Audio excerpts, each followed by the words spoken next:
Is this on? Yes, my lord. Good. Hello, this is God speaking. Can we dial that down? Yes, my lord. Thanks. Welcome, new arrival to the Eternity Ward. Please take a number and make your way down to the left or the right to the waiting room. All you need is the refreshments I made just for you. I would tell you to steer clear of the apples, they're forbidden, and the 2 snakes. I mean, fools, sorry, that are chewing the fat in the corner, but you probably wouldn't listen anyway. So good luck, I bless you, and on your way.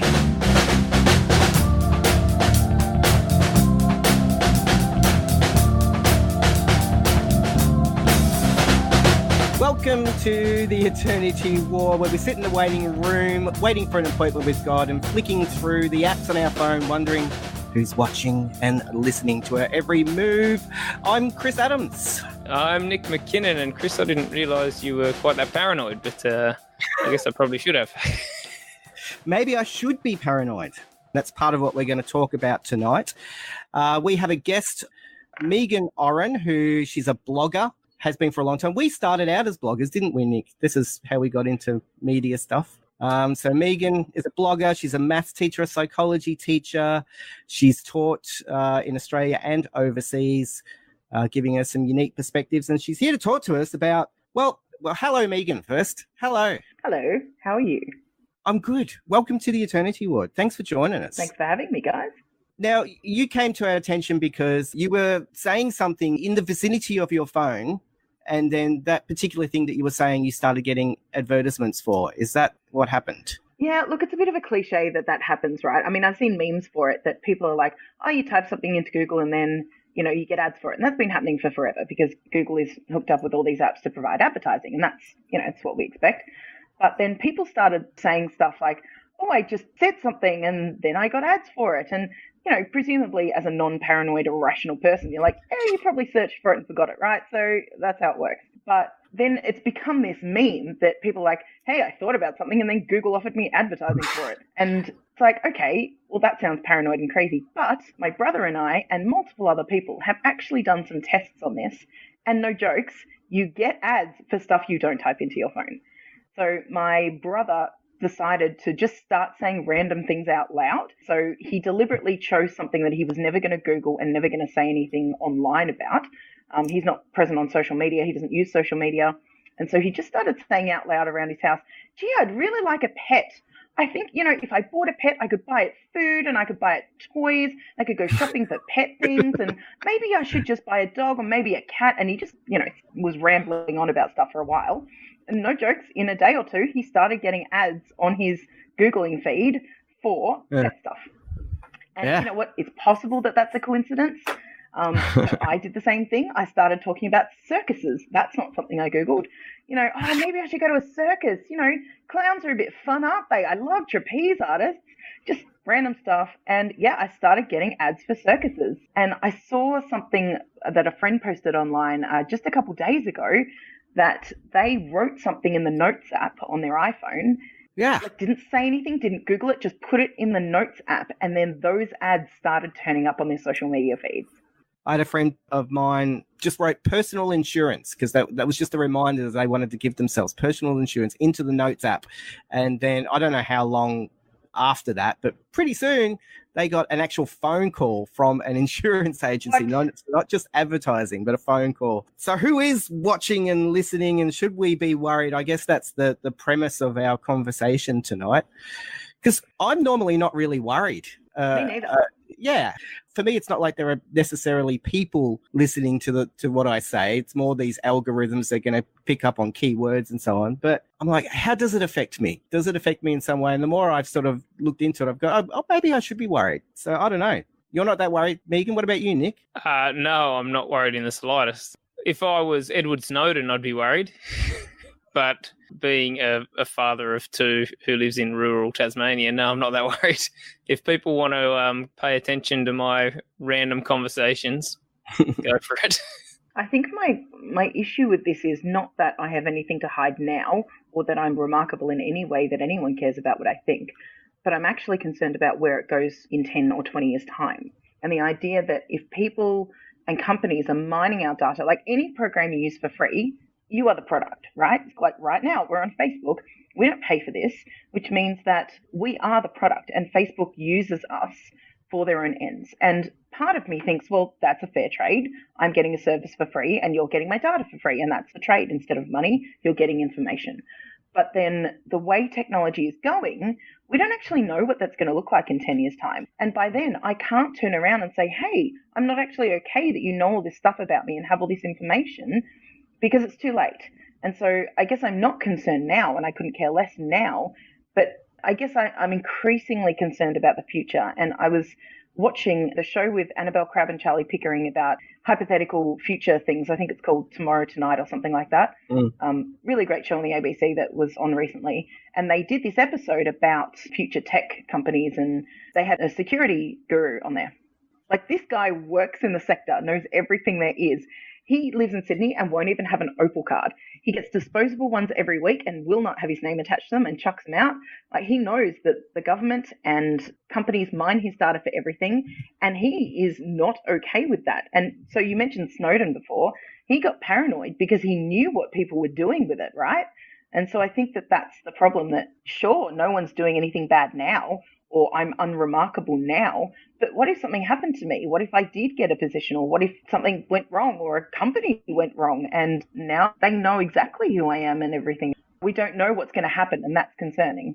Yeah, well, technology keeps moving at a pace. I'm not really sure what I think about this whole issue, but technology moves so fast that it's hard for us to adapt and keep up with it to ensure that it doesn't do harm in our society, or at least so we can minimize the harm. But we've got to learn to live with it because it's here and we've already signed ourselves away. So I'm wondering, so at the moment, it doesn't sound like it affects any of us in any big way, in the sense that knowing that we're being listened to or that we might get ads, has it changed any of your behavior, like what you say around your phone? Like, I haven't even thought about that yet, but it could have the potential to change how we act around our devices, because we want to, we want to ensure we've got a good reputation, because these companies can start using data against you. And they've used it against some people in the sense that, we won't give you a loan, or, we're not going to employ you for photos that are online of people partying and so on can affect people's employment. I went to see if I could find any photos of Megan drinking, and I did. So there you go. Oh, good. Yeah. Yay. Thanks. Presumably not the phone taking the photos by itself, though. No, not. But it's more. So I think the interesting thing is that we say that, well, whatever, it doesn't matter. But if Apple got up and gave a press conference and announced that they were going to start listening to us around our phones and take our data, everyone would be utterly outraged. But they're doing that, and we're just like, well, that's creepy. Whatever, I guess it's okay. But if they announced they were going to do that, there would be huge amounts of backlash. We would clearly not be okay with that as an upfront statement, but we accept the reality because we're like, whatever, that's the way life is. And it's the sort of thing that could become a point of difference if a company started taking a stand and saying, well, we're not going to do these behaviors, these other companies do it and we're not going to.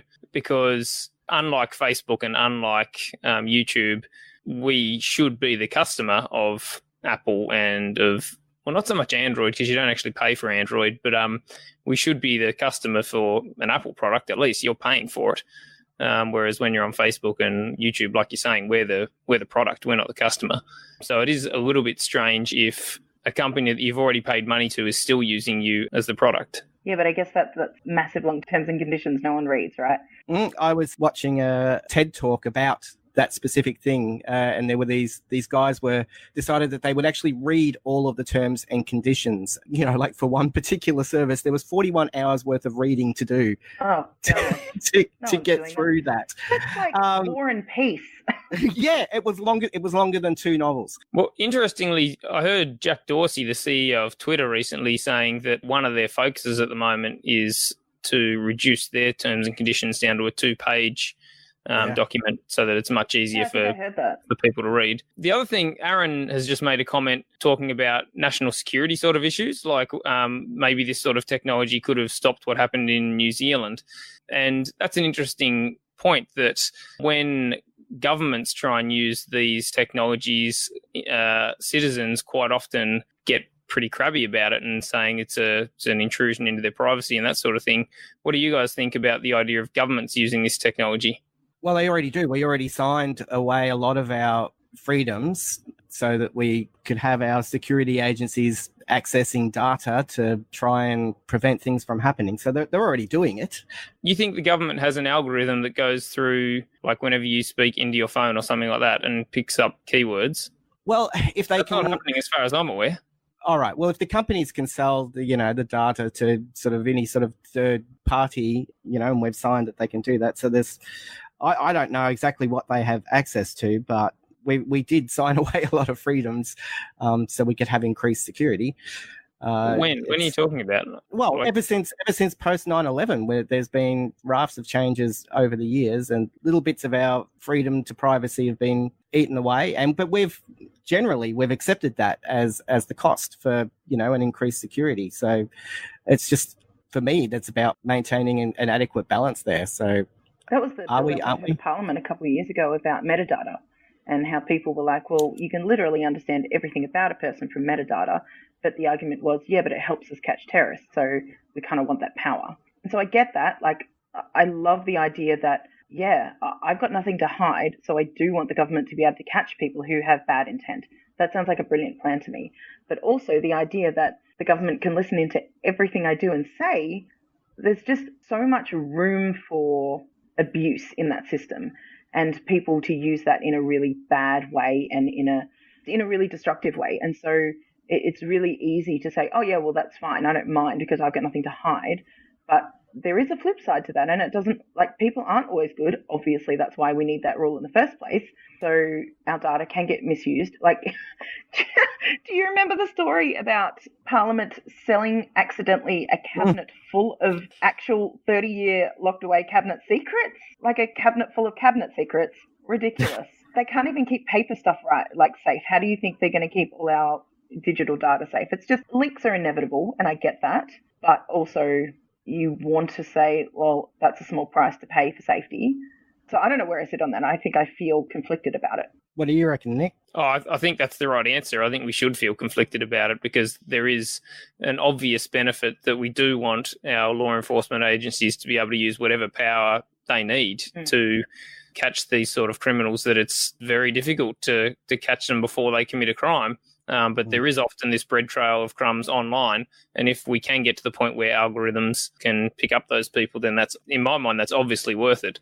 But then there are the risks of, like, we would never want a private health company to be able to get access to the things we've Googled, because like that would just be, obviously could be used negatively, that they could deny services to people because, they can work out that they've got a history of whatever medical condition. So yeah, so there's definitely some scary aspects to it. We've got to constantly be weighing up the pros and cons.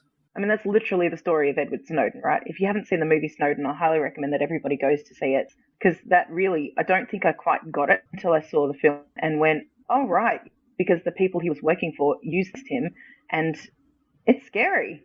Like, the wrong people can do bad things with good resources.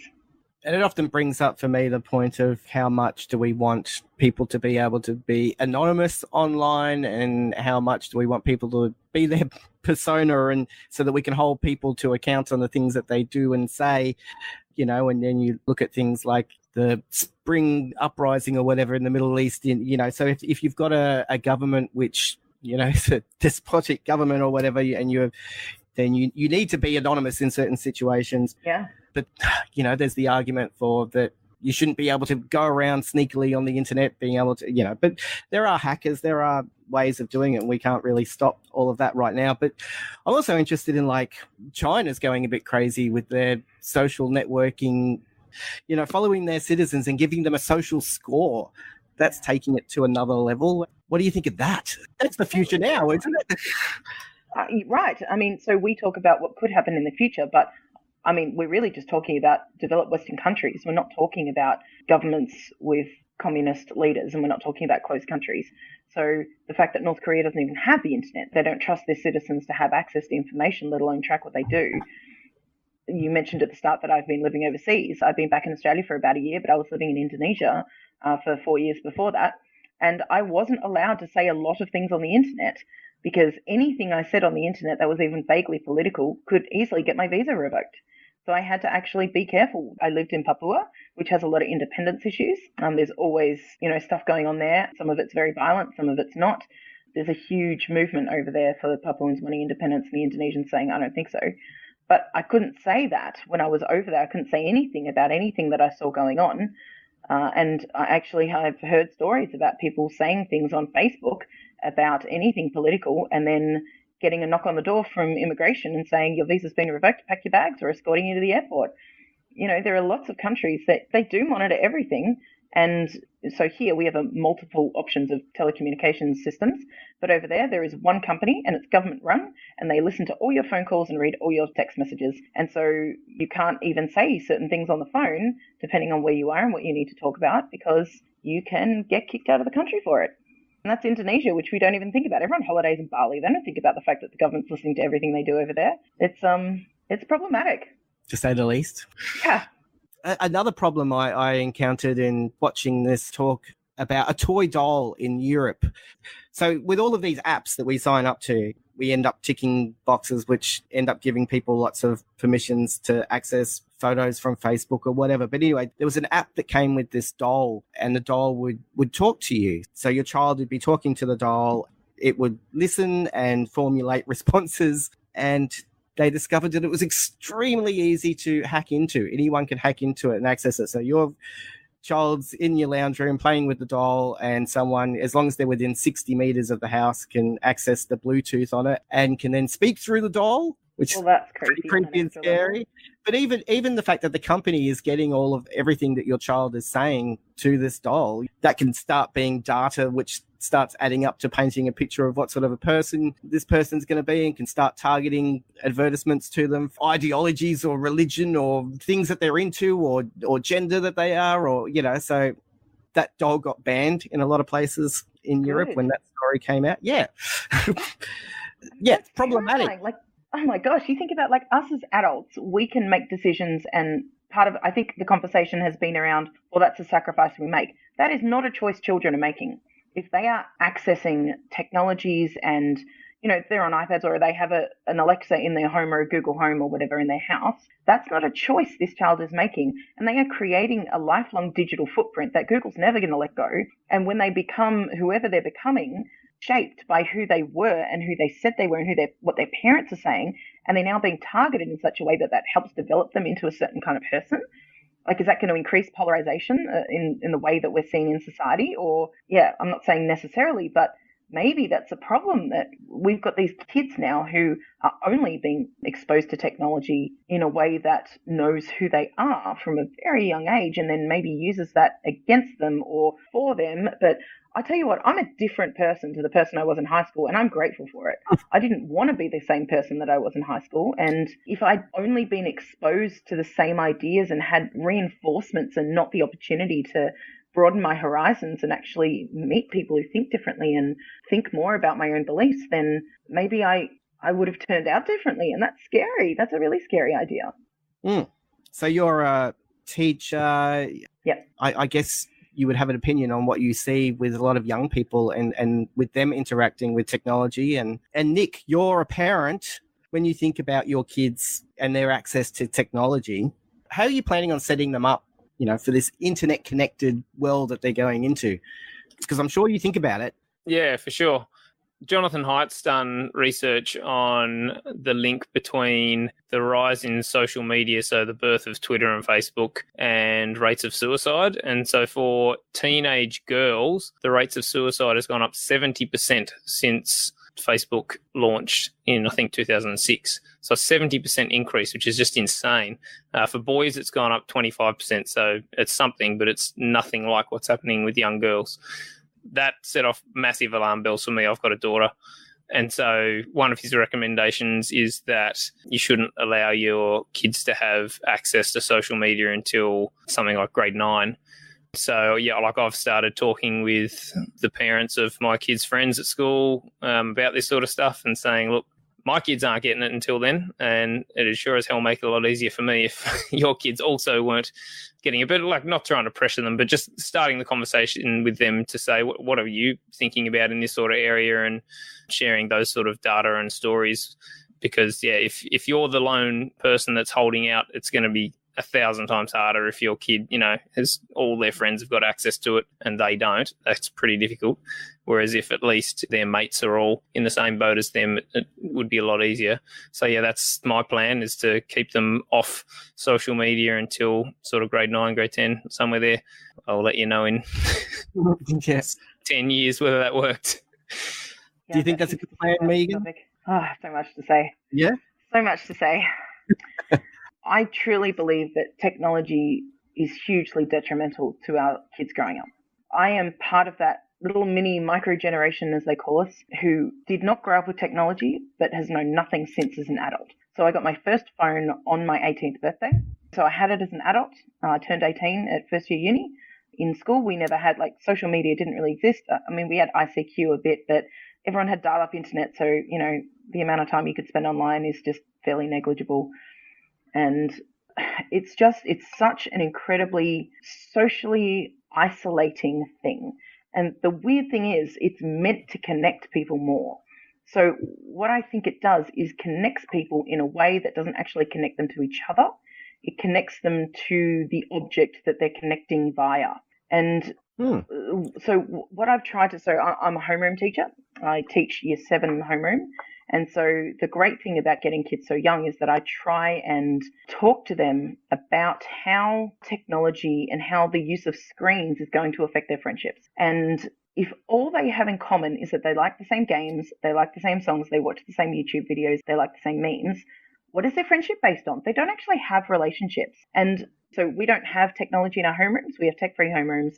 At our school, we're meant to have tech-free homeroom every Thursday, but mine is every day, unless there's a special thing, because I want them to know each other. I want them to actually build friendships. And when they spend time on their screens and when they are looking stuff up, they're automatically disconnected from each other. They're focused on something else, and then they show that to their friend, and the thing that they're looking at becomes their point of connection, not anything to do with either party looking at it. And so what I really want to encourage my kids to do is to know each other and actually form a relationship instead of just having videos in common and having games in common. And I'm not saying that any of those things are bad. Like, I share memes with my friends. I don't have a problem with video games. I think YouTube is hilarious. Like, all of that stuff is good stuff. It's just not the foundation of a friendship. And kids are growing up with unfettered access to screens. They all have incredibly powerful devices in their pockets. So I work at a school which is one-to-one devices. So all my kids have iPads. It makes me want to kill somebody. Like, I will never again work at a school that's a one-to-one device. It makes my job so much harder. I'll get into that later. But what is happening is these kids are reliant on their devices. I am reliant on my device. I understand that I'm addicted to my phone, but I'm an adult who can make good choices around that and can listen to myself and go, wait, this isn't who I want to be. I'm going to stop doing that. A 12-year-old or a 14-year-old does not have that kind of self-control or that sort of self-awareness usually. It interferes with that vital social development phase of that age group. And it's particularly problematic for kids who are already socially awkward. So we sort of tend to think it's a good thing for those guys because, oh, well, they've got these screens now and it's a bit of a, a way out of these socially awkward situations. And, this is going to sound awful, but all the dorks gather around and they look at a screen and then they've got something in common. No, that's not what it does, actually. When I went to high school, the socially awkward kids tend to find each other, and that's great. And maybe they do play video games on a console at home and they've got that to talk about, and that's great. But they're talking. So now what happens is socially awkward kids rely on screens and they don't actually build any social skills at all. And it keeps them at a worse social level. And I actually think it inhibits their ability to develop these skills, which just makes me increasingly sad that I look at these kids who don't know how to talk to another person and don't have emotional intelligence. We get these year 9 kids that just don't have any emotional intelligence or self-awareness at all. It's just sad, and it's honestly a problem about devices. And if we remove the devices, you wouldn't solve everyone's problems, but I think you'd take away a big part of it. In one way, we're sort of changing the human experience on a pretty grand level. So I wonder how detrimental technology is. But yeah, I'm a human being. I like my gadgets. You know, Yeah, me too.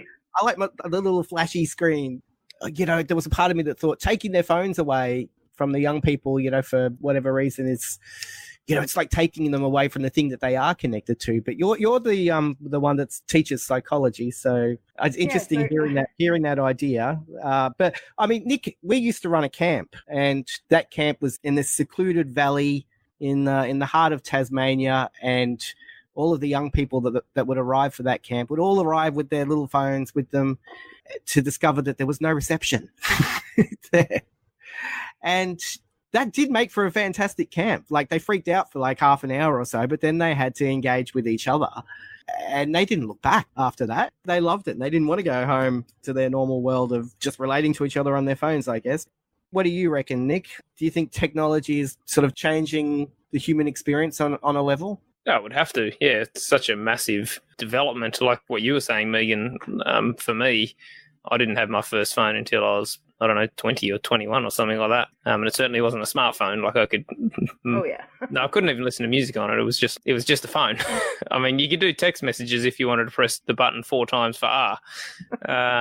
Very different to today's phones, but it's clearly going to have an impact, and it's clearly going to have negative impacts, but it's also clearly going to have positive ones as well. And I don't think it's all one side.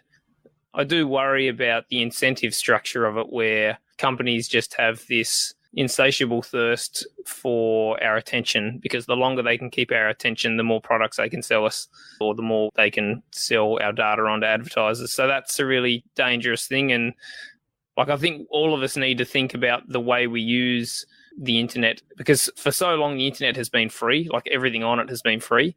And while I like that, like I like not having to pay for things, it's not necessarily like the company that I'm using doesn't have my best interests at heart. And so I want to be the customer for every app or every service that I use, because I want them to be thinking, how can I make it better for me? Not how can I sap every second from this person's life. So I think there is some responsibility in that aspect on us as individuals to go, I'm going to seek out services that I pay for so that I'm actually being the customer instead of the product. I think that's an important aspect that all of us, like myself as well, like I really struggle with that. Like, there's podcasts all over the place and I don't pay for any of them. and that it shouldn't be the way it is. We should be willing to go, look, this thing that I'm listening to is worth something for me. I'm giving my time to it. And I should be willing to pay money for it as well, because it's obviously valuable to me. And I think all of us need to sort of get a new ethic around how we use technology. I agree with you there, but it's not the same for kids, right? They don't have the self-control and self-discipline and awareness to make the same choices that we're talking about. They have grown up in an era where they have never had to pay for anything online, and the concept that you should have to is foreign for them. And just the flippant comments that I hear in the classroom is, you know, they're quite happy to download anything illegally, because the idea that you should have to pay for anything on the internet is just a baffling concept to them. Because they're not used to it. And, you know, that's a problem that we need to work on, whether it's parents or teachers or companies or whatever. But that is something that's a real problem and a real expectation that they have. I want to pick up on what you guys said before about your camp and having no phone reception out there. So when I was living in Indonesia, we often lost phone reception, and it wasn't particularly consistent. I was out, I wasn't in a big city. I was out a bit more rural. And my kids were so much happier. When I say kids, I mean students, sorry. They were just so much happier in general. They weren't connected to stuff all the time. Like, they all had phones, but most of them didn't care about them. They would leave them at home and just not even really think about it, because the internet was so rubbish all the time that they couldn't rely on stuff anyway. They spent their time with each other. They formed deep, meaningful relationships. It was this incredible experience where my kids loved each other. Like, they cared about each other. They had these deep, fantastic relationships that I do not see back in Australia. My students here don't have that.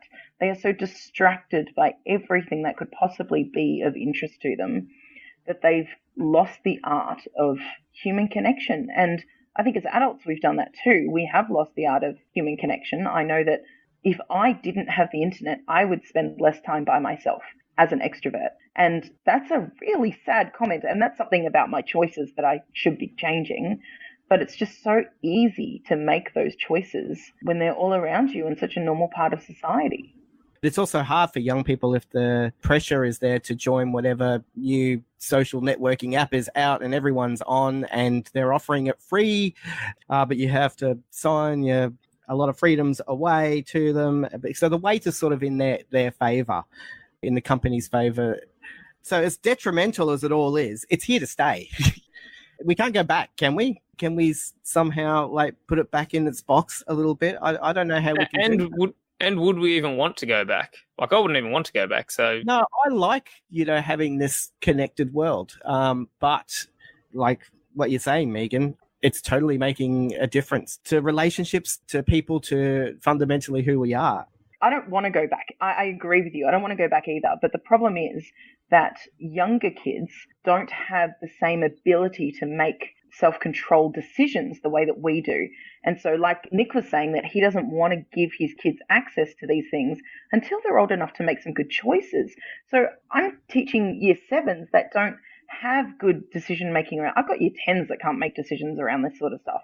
So what we want to do is help them do that. Not because, like Chris, you mentioned before about taking phones off everyone. I am actually up for that at school, not because I'm against phones, but because I wouldn't have said this actually 2 years ago that I would have been anti-phones in schools. I would have said that I was sort of pro-phones in schools under the right conditions. But my experience has now told me that phones in schools are not helpful. My kids are genuinely confused when I call them on it. Like, I can hear Snapchat. Like, I've got Snapchat. I know what it sounds like. It goes off in my classroom. I can't tell whose pocket it came from. Guys, turn your phone off. Like, I don't want to hear that. I don't want to see it. And I see kids, I see them on Snapchat on a regular basis. I am sort of a bit known amongst my students as someone who confiscates devices because I warn them. I see it. I'm like, if I see it again, I'm taking it. And then I take it because I know what it's doing for your education. I actually care about you so much that I want you to learn. So if you can't make good choices, I'm going to have to make them for you. And I want you to be focused on your work. Psychologically speaking, the brain can't multitask. It's a myth. Multitasking is a complete myth. It's been debunked forever ago. You cannot focus on 2 language tasks at once. You could listen to classical music in the background while you do your maths homework. That's okay, but the kids aren't doing that, right? They're listening to, I'm going to say Beyonce, but that's probably not what they're listening to. That's a bit cool. Anyway. 15 years ago. Well, hey, don't you diss Beyonce? Anyway, the point is that they're listening to stuff with lyrics, they're getting distracted by words, or they're multitasking between Snapchat, Instagram, and their work. And when I catch them on Instagram, they're like, yeah, I just checked something. I just looked at a message. It's fine. I'm still working. It's like, but you don't actually know what that's doing to your brain. You are necessarily forming worse memories. Your brain can't make the pathways the way it's meant to because you have multitask. You've taken your brain off one task onto another. And when you go back, you're actually not forming memories properly. That's just the way the brain works. And our kids don't know that. They don't have the self-control to make decisions around that. And so their educational outcomes are worse because they have devices. And it drives me insane. And how hard is it to compete with a device with all of its flashy lights and then its connection to all their friends everywhere and as a teacher, just with a board up the front, and So I'm going to sound really arrogant right now, but I think I'm a good teacher. I'm fun, I'm engaging, and I'm interesting, right? I'm not saying I'm the best teacher in the universe, but I think I'm decent, right? I'm interesting, I'm fun, the kids love me, I have a good relationship with them, it works well. But you go to any staff meeting, and half the people are on their phones. If we can't do it as adults when we know we're meant to, how on earth do we expect kids to make the right choices? So I was playing a maths card game with my kids the other day, my year 8s, and they were loving it. They were properly into it, enjoying it, laughing, having a go at each other. It was great. I walked over to see how they were going. One of the kids looked at me and says, "Can I play games on my iPad?" It's like, you're having a good time with your friends. You're actually enjoying this and you still want to leave and play games on your iPad. You cannot compete. If we can't compete, one of the most it makes me so angry. I had a couple of people say this to me about a month ago, maybe, that if an iPhone is more interesting than me, then I need to be more interesting. I was like, okay, that is just the most unfair criticism because no one in the universe is going to be better. You go to any concert, like I'm going to say Beyonce again. You go to a Beyonce concert and there are people on their phones either filming it and then on Instagram sending it and then looking at the messages they got back during the concert. Like nothing is better than a phone because it's actually designed to release dopamine in your brain, which is the addictive chemical. It is designed to be addictive. People know about it. And you cannot tell teachers that they're the problem when technology is overtaking them in terms of interest, because that's just what life is. My kid was loving this game and he still wanted to get on his iPad. Anyway. And that's where you need that. That's where you need that it can't just be you. It has to be every teacher. It has to be a whole of school focus where the whole school just says, we're not having these in any classroom. Because if you're the only teacher doing it, then that's impossible. Yeah, so it has to be everyone doing it, not just one teacher. That's where the problem comes in. So Megan. So Chris. You're a blogger. What's your blog? So I must say that I've hardly blogged in the last year and a bit. Since I got a blog, I have been incredibly regular and incredibly dedicated to it. And it's a very recent thing that I stopped doing it. And that is a whole personal journey of mine. And it's more about exhaustion. So I worked as a missionary overseas and I came back to Australia at the start of last year. And I went through something called countercultural shock. And I was told I would go through that. And I didn't really believe people. I think I was a little bit arrogant and was like, I'll be fine. It's good. You're going back to a place that you came from, a place that you belong, and a place that you understand things, and you have your people. My family and friends are here. You think it would be fine. And it absolutely was not fine. And it was very difficult to slot back in. And that just made me lose all ability to write anything about anything, really. I did a little bit of writing at the start, but it just all became a bit too hard. And so I stopped writing, which makes me sad. But before that, it was actually a really great outlet. So I've always been a really a words-based person. So I've always been a bit intellectual and a bit just conversational. I just really like talking and thinking aloud, as you're probably noticing.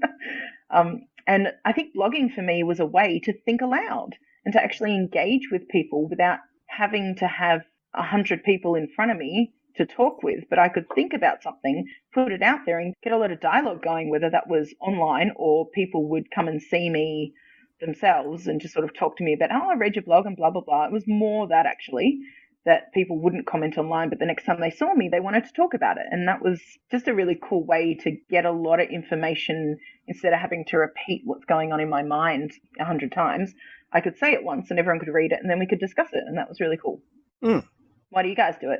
Well, I mean, we used to do blogging, and I like that form, of communicating as well. But it's also talking before about the things that we write online, so that the texting and stuff, that everything, it's all non-verbal. So you can lose some communication within that process. That's why you got to be pretty careful about what you say when you write. But you do get an opportunity, to be careful because you've got more time.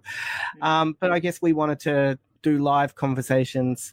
And so, yes, we're using technology and it's a cool tool. It's very handy. But yeah, with all the tools that come to our disposal, some are more helpful than others. So I guess I just wanted to ask you about blogging because you're someone who thinks on these sorts of issues, forms opinions, and you want to sort of, I guess your intent is to try and make the world a better place. And you said that you spent time overseas as a missionary. So it wasn't just as a teacher, you went as a missionary?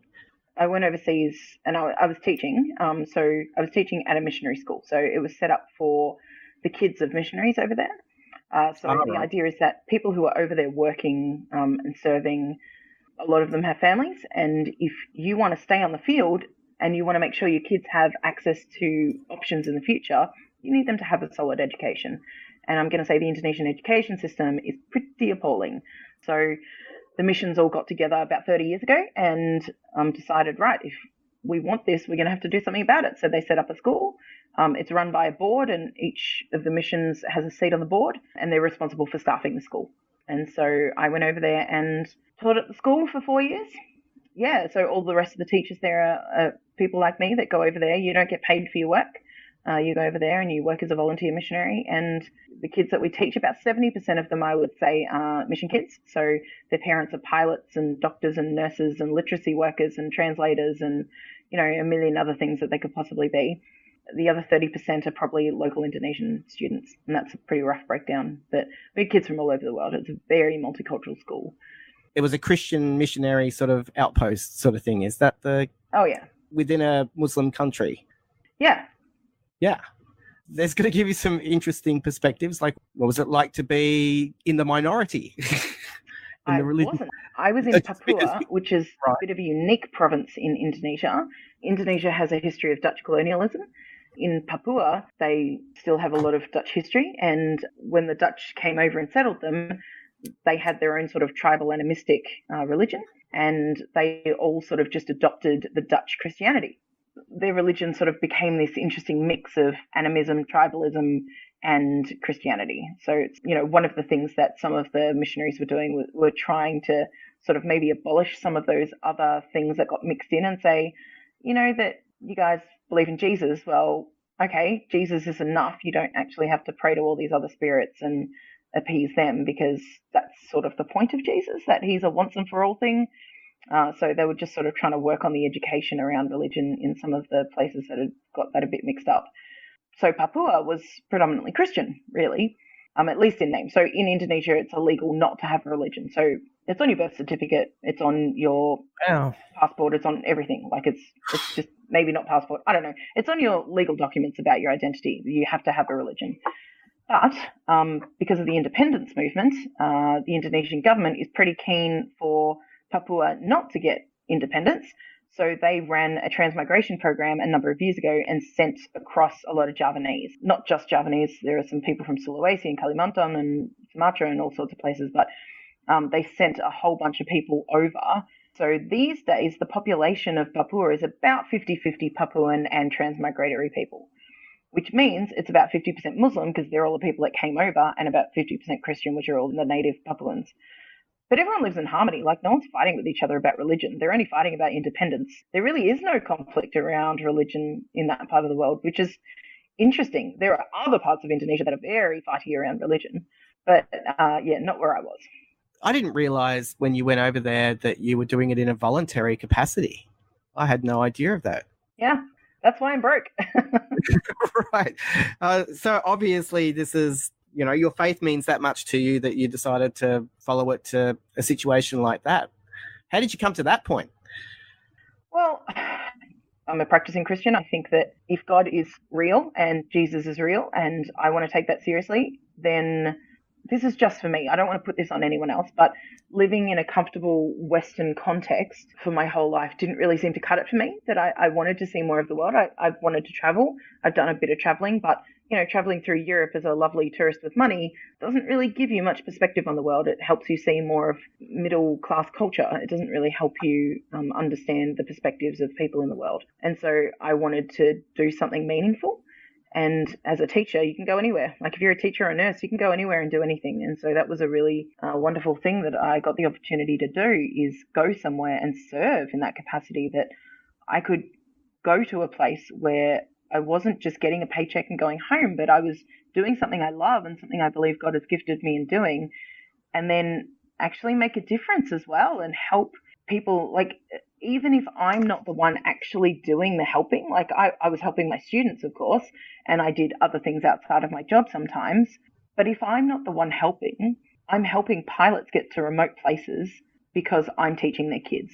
Or the pilots are there because they're helping other missionaries get to remote locations, and then I'm teaching their kids. So the pilots can. So it's like this chain of events where we're all sort of interconnected in this web, where we get to, together, we are the people of God. That idea that the church is a body, and, the eye can't say to the foot, I'm more important than you, blah, blah, blah. I did not just blah, blah, blah the Bible, by the way. But the idea that we all get to have these different roles, and that's a really important thing. Like, my role was a really valuable thing in that community, and that I got to participate in something much bigger than myself. And that was just a really fulfilling and challenging thing. But having said all that, living in a third world country is hard. And there were lots of things that were hard. I have never been more sick in those 4 years. I had more problems in those 4 years than I've had in the rest of my life combined, I reckon. Living overseas is difficult, but I wouldn't change it for anything. It's the best thing I've ever done. What do you think a missionary brings to a location that location didn't already have? That's a very complicated question, and it completely depends on the person going there. Like, what are you there to do? So I've listened to a handful of podcasts around people who are angry at the whole mission concept, and mostly they just make me sad, but I do think they have a couple of valid points. And the idea that you cannot be a well-meaning person and just go, I'm going to go overseas and help. That's not what life is about, and you are probably going to make things worse, or at least just be completely incompetent and not help anyone. If you're going to go overseas and serve, which I really believe is a properly valuable and awesome thing to do, you need to have a purpose and training. Like, you wouldn't go and see a doctor who was like, hey, I want to heal people. I'm going to be a doctor. That's not how life works. So you need to be trained. If you want to teach people English, depending on where they are and whether they need English, go do that. Or if you want to teach people in their own mother tongue literacy, learn the language. You need to spend a long time doing that and then go teach.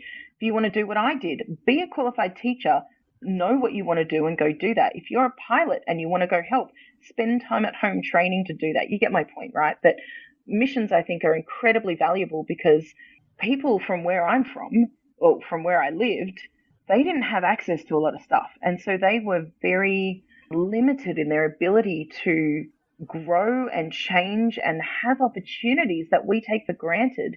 And missionaries were over there providing them with those opportunities and those growth of availabilities. But you can't just go and say, hey, I'm going to help right now, because I agree that that's rubbish, and they often just hurt people and cause harm, or at least just waste everyone's time and money. You've got to be skilled and have the heart for it. They both need to be present.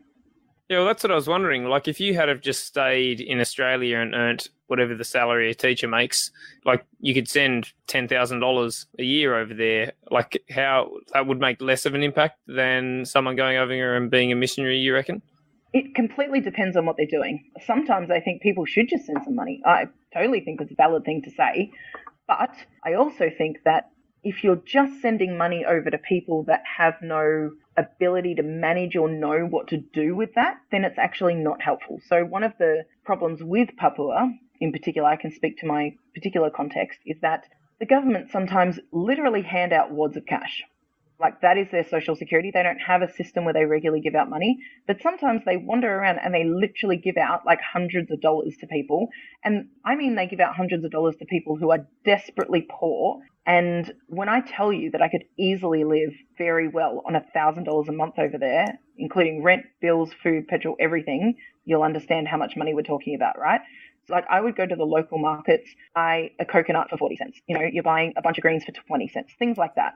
So if you give someone who is earning and paying that amount of money, $300, and they've never had money before, they don't know how to manage it and they don't know what to do with it. And so what happens is people in these remote villages get given like $300-500, and what they do is they buy a plane ticket to the city, go to the city, run out all their money, and then wait for someone to pay for them to fly home. And obviously not everybody does that, but that is a very common story because there's no sense of future planning. There's no sense of budgeting and financial literacy. Not because people are stupid, just because they've had no exposure to this stuff. And if you live in a place where you could die any day and the life expectancy is low and people never have anything, and in that culture, you are expected to give your money to your family, and I mean extended family, I don't just mean your immediate family, your money disappears immediately. So you spend it immediately so you don't have to share it around, and then you get to do whatever you want with it. So sending over 10 grand to people with that mentality actually doesn't help. I was more thinking of donating like through an Oxfam or something like that. Like, yeah, you wouldn't want to just go and give $10,000 to any random person, or even, you know, an orphanage or something like that. Like, you want to go through an official channel. Yeah, sure. And that is a really great thing to do. And I fully support people who want to give money to those organizations. But those organizations need people on the ground too, right? So someone has to go. So not everyone is meant to go. Otherwise, there'd be no one left here to give the money to support them, right? So you do have to have people from the West going there. There aren't Indigenous organisations that you can support. In some places, there absolutely are. And that's actually one of the really strong and what I think are very important goals of some of the people that I've been working with. Their job is actually to train locals so they work themselves out of a job. That's exactly what they want to be doing. So here's my job in literacy training, blah, blah, blah. I'm going to train you to do this job just like I'm doing it so I can go away and then train someone else to do it in a different village and then they can do it and then I can go away. That's absolutely what we want. And yeah, Indigenous training is exactly what I think most people are after. But that's also a really long road and takes years and years and years. Like there are some people that would do that for 10 years and then they feel able to leave. I've got New Zealand friends who are in a village in remote Papua, and they are working on a project and they are training up people as Bible teachers and they're doing Bible translation. And they actually do plan to leave within the next 2 years, and they've been there for about 20. But their plan the whole time has been to empower the local people to actually run their own lives better. And it's incredible. Well, it does sound like it was an incredible journey to go on. And then you said that you came back to Australia and you had a period of, or still might be in the throes of a counter-cultural shock. Is part of all of this technology stuff that we were talking about and have drifted away from, is that related to a lot of the counter-cultural shock that you saw when you came back? The tech stuff wasn't a problem in my life. It was a problem in my job. My job turned from teaching into behaviour management around screens, which I found incredibly difficult. So I went from actually teaching mathematics, which I adore, to telling kids to get off YouTube and get back to the right screen where they should be. And one of the things that I pride myself on is forming really positive relationships with my students. And when you spend your whole time telling them off and disciplining them for doing the wrong things around technology, you're breaking that relationship. And so I had a bunch of kids who just hated me because I was the person who told them to get off their screens, and they didn't like that. And so I was the enemy, and my year 9s in particular last year were just, I can't even tell you how much hard work they were. I've never, ever dreaded going to class before, but that class, I had to psych myself up to go every day. It was so hard. I've got this room full of people that see me as the enemy, couldn't give two craps about me, and it was just awful. It was properly awful. I don't think any of that helped with the countercultural shock, that I'd gone from a job where my kids adored me. They cried when I left. They came and saw me off at the airport. They sent me messages constantly asking me to come back, to a school where these kids do not care about me. I'm fighting with people all the time. I'm trying to do it nicely, but they're just mad at me because I'm taking away their technology, which they're addicted to. And so, yeah, all of that stuff is totally intertwined. And that was really hard. You know, the other part of it is just that I was out of Melbourne for 7 years. I was overseas for 4, and for 3 years before that I was living in country Victoria. And so 7 years is a really long time to be away from a place. And I didn't fit here anymore. And I wasn't a part of the daily lives of my friends anymore. They, you know, it's not like they stopped caring about me, but I wasn't a part of their systems anymore. And that was incredibly difficult to come back to and try and fit into. Do you see any difference in the classroom between the way boys and girls interact with their devices? Look, I'm pretty loath to make any sweeping generalizations about gender in particular, because I tend to find that stuff is unhelpful for people that don't fit into the sweeping generalizations. But I don't know, the guys tend to play more games and the girls tend to message each other more. But the older you get, I think the more similar they become, and they're just all messaging each other. My year 10s tend not to be playing games. They tend to be all on YouTube or all on Instagram, whereas the younger boys tend to be more gamers. But some of the girls are too, so I don't know. I guess, so you were saying, you know, back to the counter-cultural shock thing. Have you found yourself feeling more connected, you know, since you've been back for the year? Does that make sense as a question? It's not a very well-articulated question, sorry. No, look, I definitely feel more connected. And part of that is just time, right? You need time to reestablish relationships. So I definitely feel a lot better now than I did. I think it took me about 10 months to actually stop grieving my old life and feel okay again. So they tell you for every year you're away, it should take 3 months to settle back in. So I was away for 4 years, so that's a whole year it should have taken me. And it took me 10 or 11 months. These days I feel fine about being back. I mean, there's definitely stuff I still miss.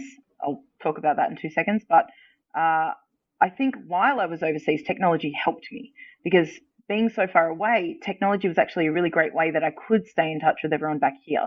And blogging did help me communicate what my life was like to people, and they could read that, and I didn't have to talk on the phone to everyone because, that's just an extra story on top of itself. But the stress of living in a third world country just kills your motivation for doing anything, and having energy for all, like, just the most mundane activity is really hard. And so when you can just disseminate information to a whole bunch of people at once, that makes your life a bit easier. So I quite liked technology in that way. And being able to Skype my family was just brilliant, right? I can call my best friend whenever I want. And, that stuff was just brilliant. I'm not sure it's all helped when I got back, but while I was over there, it was a huge, wonderful point of connection. At the moment, technology is helping me connect very well. I mentioned to Chris earlier this afternoon that last night there were actually torrential floods where I was living, and there were landslides, and more than 50 people have died. There's another 40 or so people missing. The whole town is just covered in almost a meter of mud. The house I was living in has been flooded through. There's just mud everywhere. The fences are all knocked down. I had a friend last night who was on her kitchen counter with her husband and 2 kids as the water was rising waist deep, and if it breached the windows, they were going to go hide in the attic.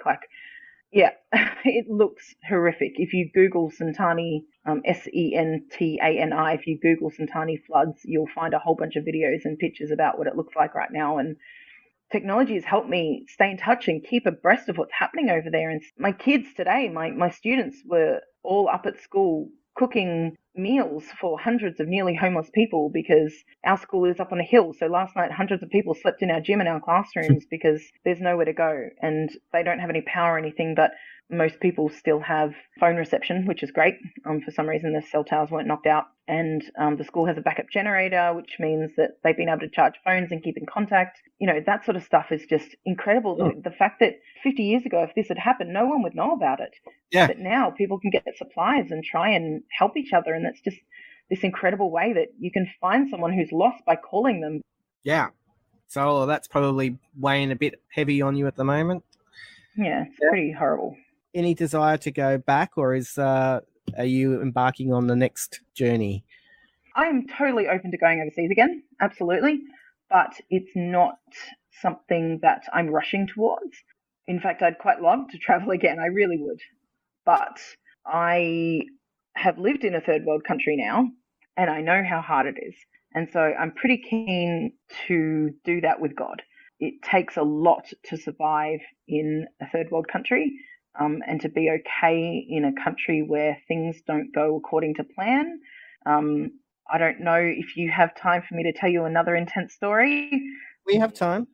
Look, it's really difficult to live in a different country where the systems don't work the way you expect them to, and the systems that are meant to be there to protect you that we take for granted don't work. So here, when stuff goes wrong, you call the cops and they sort it out. That doesn't work in a developing country. It doesn't work in a place like rural Indonesia. The cops, some of them care, some of them are good, some of them are corrupt. Mostly, unless it's serious, they don't actually care. And sexual assault is one of those things that they don't care about. And there are multiple stories about all of that stuff that happens, and the cops are like, what do you want us to do? Like, that's not our problem.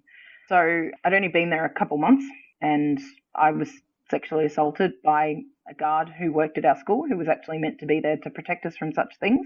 He came to my house and knocked on my door, and I opened my door because I thought something was wrong, and he wanted something I wasn't willing to give. He offered me, and that was okay, but it was pretty traumatic. It's pretty awful. Without going into details, it wasn't great.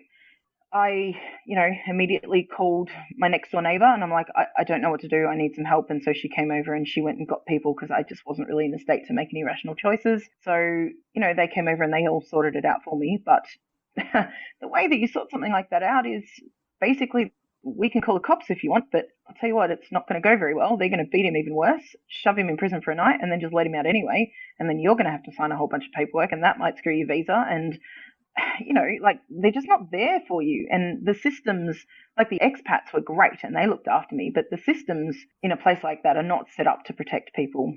And so I am pretty keen not to go overseas again unless God is in that, because that's hard. Life is not easy in a place like that. And if it's right, then, which it was right when I was there, so I chose to push through that and stay there anyway, because I knew it was the right thing to do, and I had lots of people around me who looked after me. But for a lot of people, they'd be like, that's it, I'm done, I'm going home. You said before that there are things that you do miss from there. I think I miss the really deep friendships that I built. Yeah. That's the thing I miss the most. I miss my friends. I miss my students. I miss the way that people care about each other. Like, it's this extra thing that when you work together and you live in intense situations where life is hard, you know, like they talk about the idea that if you go through a traumatic situation with someone, you're bonded to them, right? That's just this normal psychological principle that people who go through traumatic things together tend to remain connected somehow. And not that I want to say that living overseas is traumatic, but it is intense and it's difficult. And so it does create these intense bonds that you don't get by living in comfortable Western Melbourne. Yeah, like not just my friends, but my job and my students and the camaraderie with your colleagues, the way that you're all there for a common goal, because you are there as unpaid missionaries and you are all there to serve this greater purpose, and you're not there for yourself. And if you were, you'd be in the wrong place. So it creates these incredible connections that you just cannot get here in the same way. And obviously relationships here are valuable and wonderful, and I love my friends and my family here, but you connect for a different reason and in a different way. And I really miss that. And I miss the tropical beaches. Free snorkeling, man. Free tropical snorkeling. There's something about, you know, living a real experience, you know, in your skin, and not just through a smartphone, through a device. You know, and I reckon you're probably pretty tough now. Would I be right? Look, I think I've always been a bit strong, but it's not just about being tough, though. It's about knowing that pushing through stuff when it's hard, if it's right, is worth it. And so if you're doing something you're committed to, it's worth pushing through the barriers. But if you're in something that you just, whatever, I'll give this a go, then why would you push through something that's too hard? It's really about, I think, making choices where you're committed to the thing that you're doing, and anything that gets in the way in that, whether it's technology or, you know, power outages or, you know, whatever it is, whatever's in the way of those things, are they insurmountable? Because that's about your commitment level. And I think that's true of relationships. I think that's true of jobs. I think that's true of most circumstances, really, is your commitment to it greater than the obstacle you're encountering. Nicely said. So how do we provide the opportunities, I guess, for young people here in our Western society to be able to live more in their skin, you know, than online? But I also do ascribe to, you know, the online world being, it's real. It's not like it's a make-believe thing. The online world is part of the real world. The way we interact with each other matters. I want to see more sort of a better netiquette is the term they use. We what, you don't like netiquette? I like it. I love it. That's brilliant, Chris. Oh, I didn't come up with that. That's That's my dad joke alley. All right. Yeah, that's a term, you know, you can look it up. There's a definition for it, but it's about how we treat each other online, because it's a place that does matter. But so how do we find that balance of their online world, minimizing the harm that can be done, and how do we provide opportunities for people to have the sort of experiences which build their resilience, because that's one of the big issues I see, and build their relationships with each other. That's another big issue I see. That's the question I want to pose to you. Got any ideas?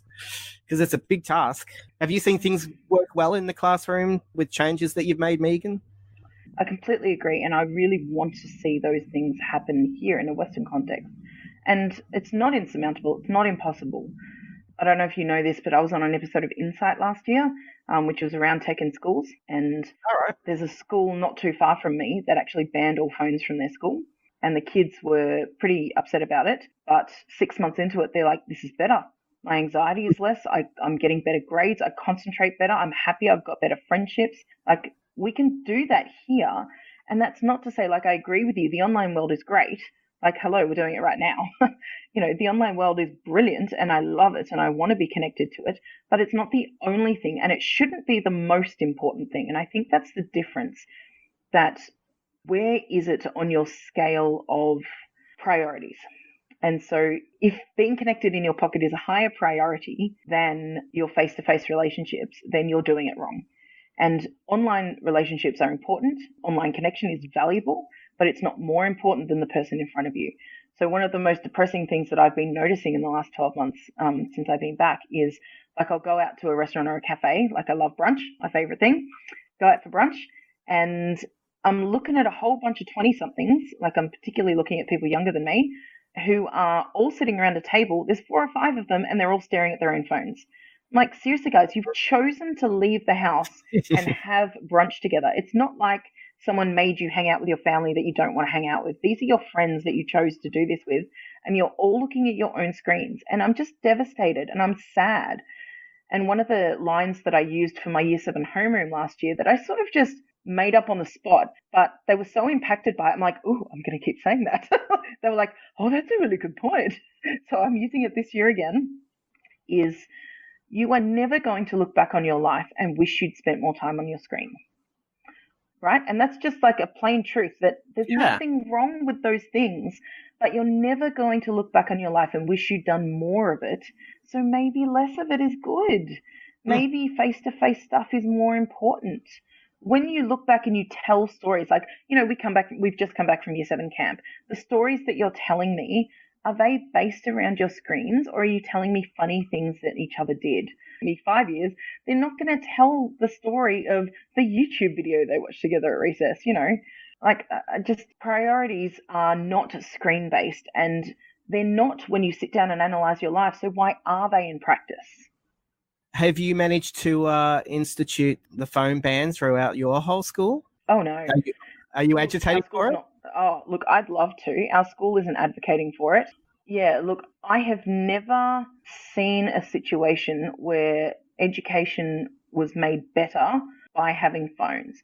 There are things that the kids can do on their phones, and one of the teachers might be like, hey, what are you doing on your phone? Oh, I'm Googling this thing I just thought of, and that would be great. But I'm going to say that they are not the norm. And the most common thing that is happening with phones is distraction.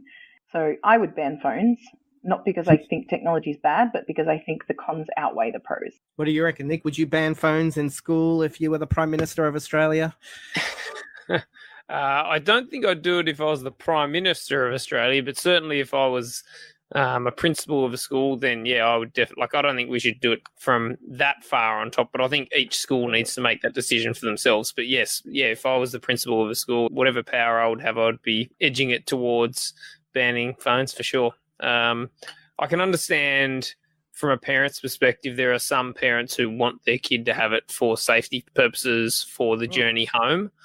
I can understand put it in that. Your locker and you leave it there. That's fine. Yeah, absolutely. But yeah, so during classroom learning, no, I don't think any student should have it, because the psychological tricks that these massive social media companies use are just too powerful. They know our psychology too well. I mean, forget kids, us adults can't resist it. So kids have got no chance. At my school, they're not allowed to take them into the classrooms, but you try to stop that. You can't physically take a phone off a kid. Yeah, you can't. You can tell them to refuse to give it to you're you. confiscating it, but if they refuse, then you can't take it off them. One of the biggest problems we have is that parents aren't on board with this idea. Our kids are texting their parents during class, and their parents are fine with that. Like, what is wrong with you? With philosophical educational ideas, you've got to be on board with this school, and you've got to back up your teachers. Otherwise, you're just creating power imbalances and rifts, and I just cannot believe how defiant a lot of our kids are. Like, I would just dream of talking to a teacher the way that some of our kids do. The other day, one of my colleagues so it was athletics day, and her job was to roam around and make sure kids weren't roaming around the school instead of being down the oval where they should have been. And so she caught a bunch of kids, and she sent them back, and then they sort of wandered off somewhere else, and she found them, so she had to physically walk them over there. And one of the kids, I can't remember what year she was in, 8 or 9, something like that, picked up her phone and made a phone call. And she was like, put your phone away. You're not allowed to have that. And she put up her hand. She's like, wait. And she just kept making her phone call. And she was like, excuse me, get off your phone. She was like, no.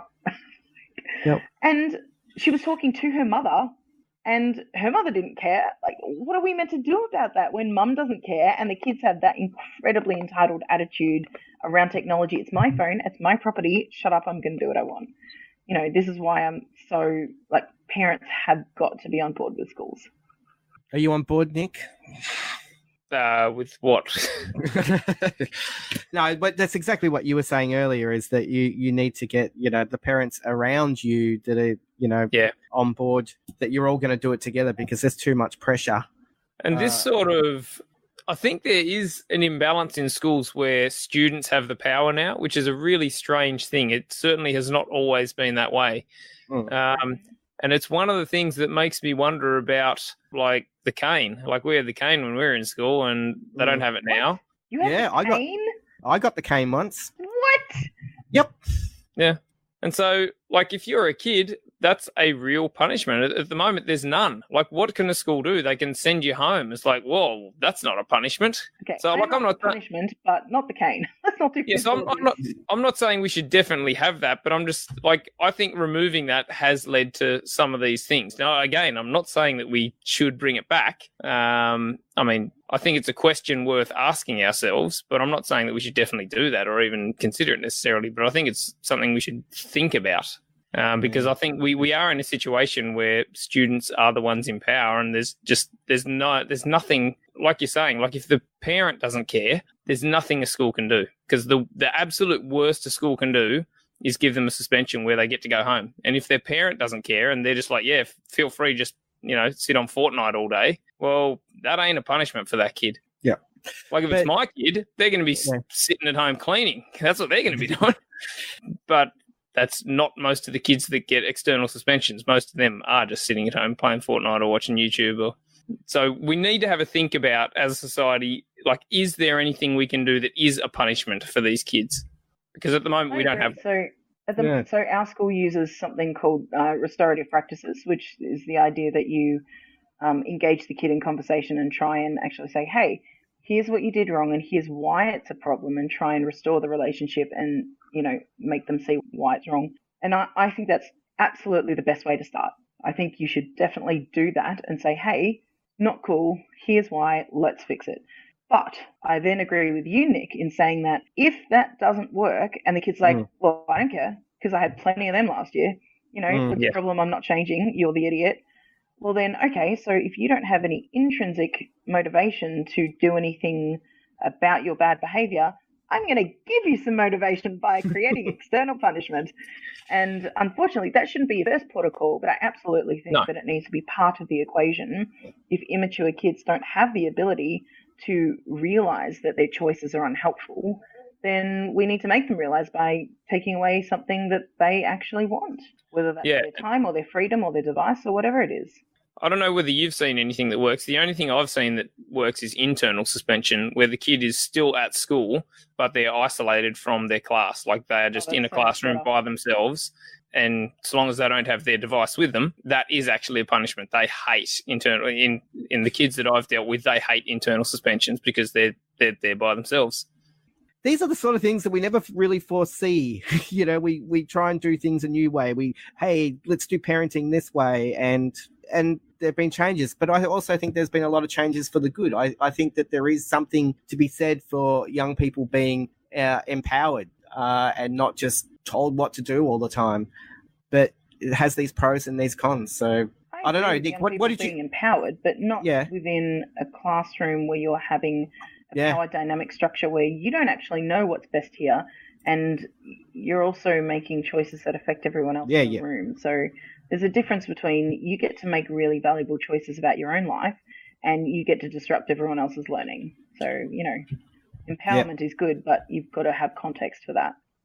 I think for me, the reason that I'm frustrated with some of this stuff is because I see the great things it's hindering, and I want to see those things happening in the lives of my students, and for myself as well, because we're all affected by it too. I want to see us having more authentic, connected relationships. I want to see us not replacing relationships on a screen for actual people. I want to see us develop social skills. I want to see us have more empathy. I want to see us have more compassion and connectedness and insight into ourselves, insight into each other, and the breadth of human experience.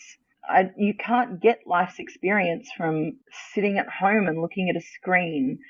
And that means a lot of different things. That means playing sport. That means having lunch out with someone. That means going to an art gallery. It means throwing a frisbee. It means walking around the block. It means talking to someone. It just means so many things. And again, I think we're all on board with how great tech is, but it's not a replacement for those other things. It needs to be a supplication. It doesn't need to be a replacement.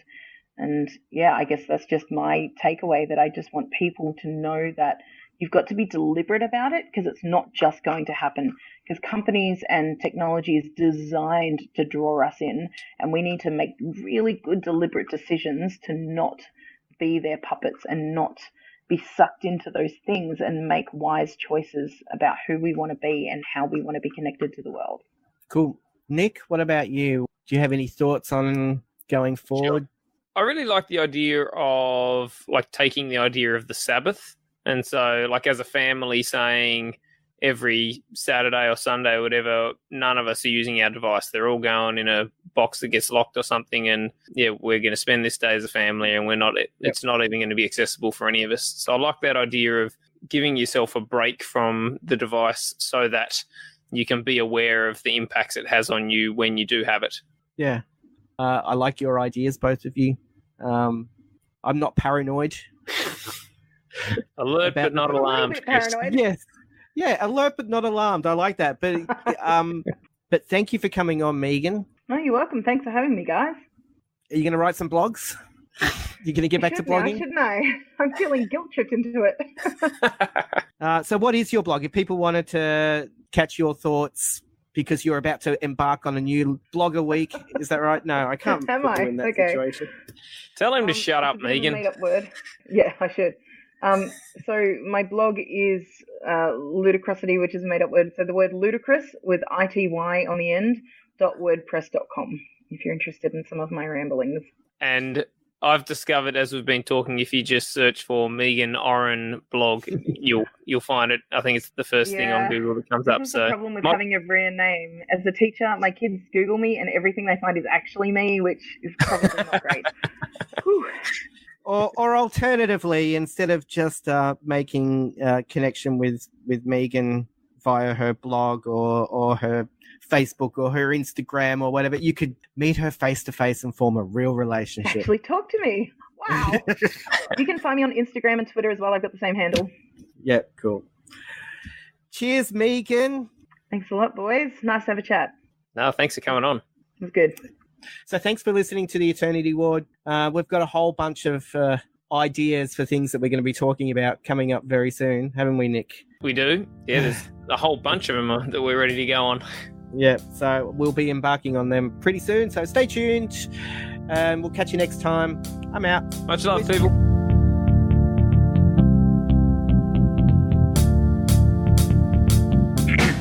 God here again. Are you shaking your head incredulously or nodding in approval? Well, if you got something out of this episode, you could really help those poor idiots by contributing to or supporting the Eternity Ward. You can leave reviews on iTunes or wherever you listen to it. You can share it on social media or discuss it in your blog, podcast, or fellowship group. Subscribe, like, nod your head, raise your fist, send a hallelujah. I don't know, but don't send a prayer because I'm kind of busy right now. Join the discussion in the comments section, ask questions, and do come back and join us again here on the Eternity Ward.